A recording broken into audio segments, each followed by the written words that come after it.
Го следите на делното интервју на Радио Слободна Европа. Денешен гостин е шефот на делегацијата на Парламентарното собрание за НАТО и пратеникот ВМРО ДПМН Илија Димовски.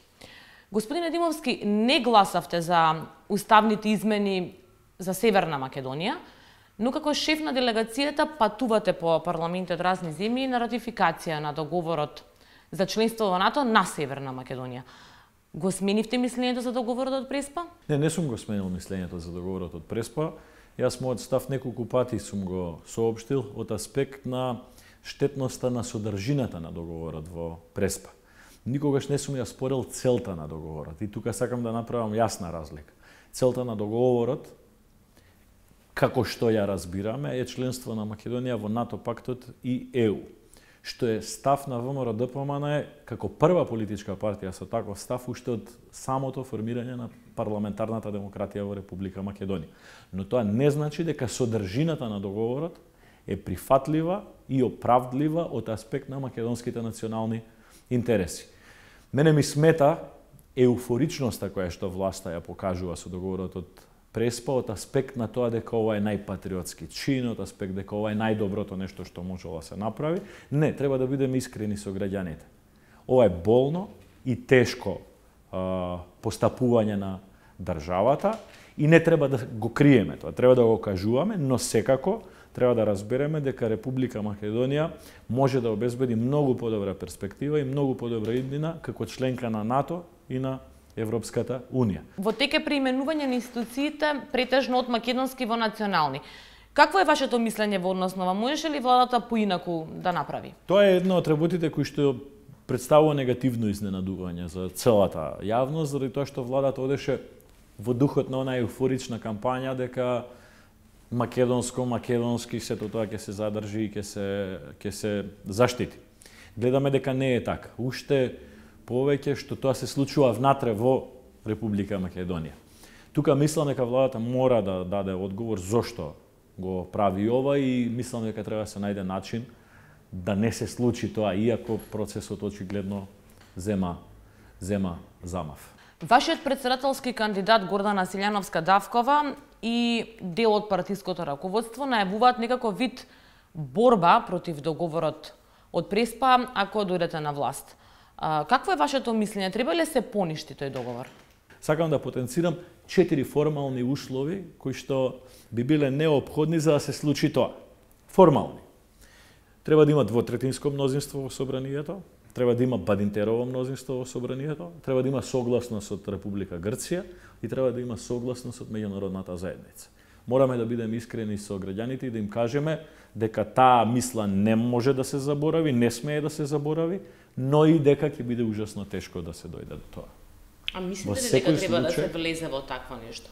Јас мислам дека ниту еден македонски политичар, ниту еден политичар од Република Македонија не смее да ја заборави болката и тегобата на содржината на овој договор. Повторно сакам да исцртам граница помеѓу содржината и целта на договорот. Доколку во иднина се создадат меѓународни услови и разбирање за нашето право на идентитет, за нашето право да се кажеме кои сме и што сме, да, тоа не треба да биде заборавено за век и веков.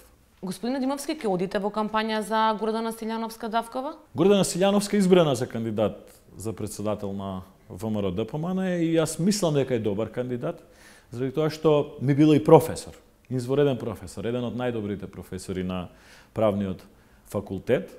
Од друга страна, кандидатот на Социјалдемократскиот сојуз, според моето чувство, не е најдобриот од тоа што го има како потенцијал за кандидат. Смитате дека е добро што конвенцијата на ВМРО ДПМН одлучи да се оди со кандидат кој што не е партиски? Да бидам искрен, мислам дека тоа не партиски, надпартиски, консензуален, широк и така натаму. Силјановска не е член на партија во таа смисла. Да, сакав и генерално да ви го дадам одговорот. Тоа некако стана помодарство во Република Македонија и не се случува прв пат.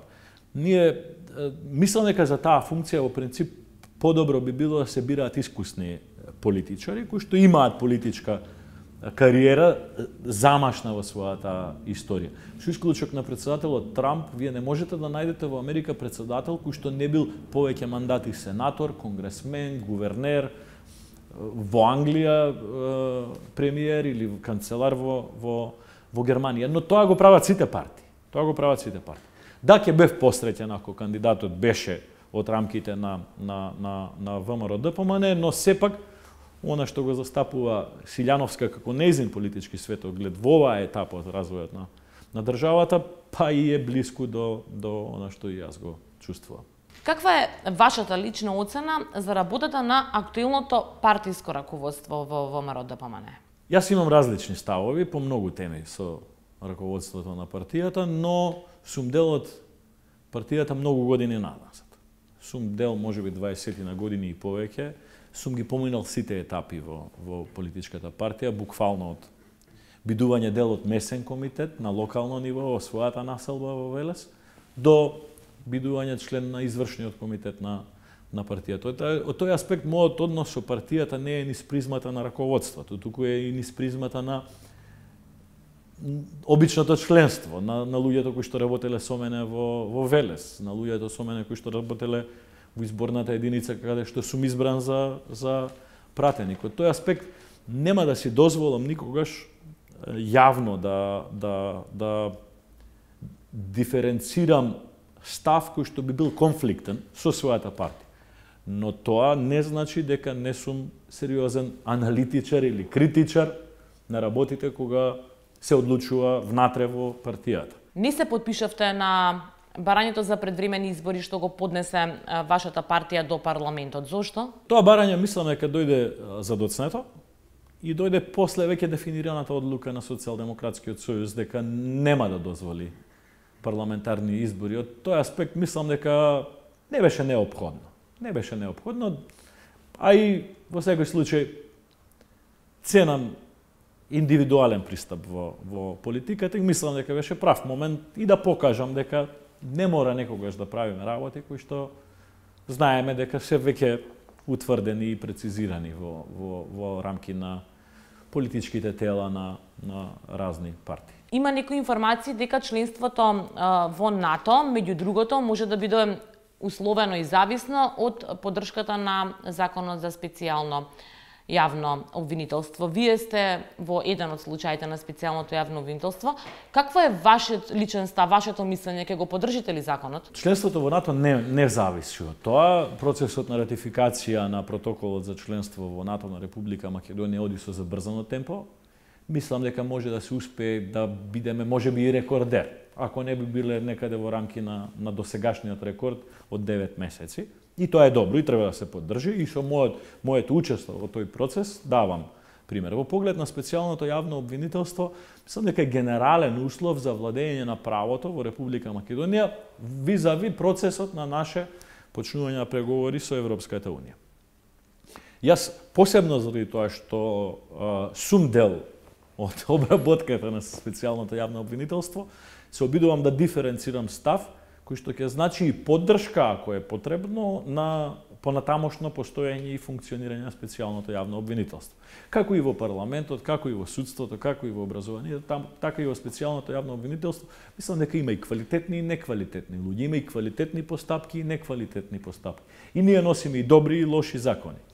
Дел од предметите на СЈО се базирани на некои сериозни докази, дел се политички. Тоа значи дека би гласале за евентуален закон? Тоа значи дека кога сето тоа би било спакувано во еден систем кој што ќе значи гаранција на човековите права, кој што ќе значи гаранција на владење на правото, јас би размислил да дадам поддршка на понатамошно постоење на специјалното јавно обвинителство, посебно заради тоа што сум дел во тие постапки од аспект јас не се чувствувам виновен. Јас, впрочем, и не сум бил одговорно лице за материјално-финансиско работење, затоа што на некој начин специјалното јавно обвинителство ме тангира. Формално, правно, јас не треба да бидам дел од тие предмети, но сакам да го покажам тоа, сакам да го пратам тој сигнал дека да, ако јас сум спремен да се носам и да присуствувам на тие судски процеси и да спорам со законите и со постапките и со доказите, окей, секој политичар треба да помине тој процес, ако има било каков сомнеш. Господине Димовски, имате ли контакт со вашиот поранешен шеф Никола Груевски? Јас подолго време, дури многу подолго време пред да замине од Република Македонија, немам контакт со Никола Груевски. Тој си има своја и позитивна и негативна улога во минатото на партијата и во минатото на државата. Какво е вашето мислење за неговиот потек што се одлучи да замине во Унгарија? Не е добро. Не е добро. Не е добро. Ви благодарам на одвоеното време. Тоа беше се во неделното интервју на Радио Слободна Европа. Довидување до следната недела.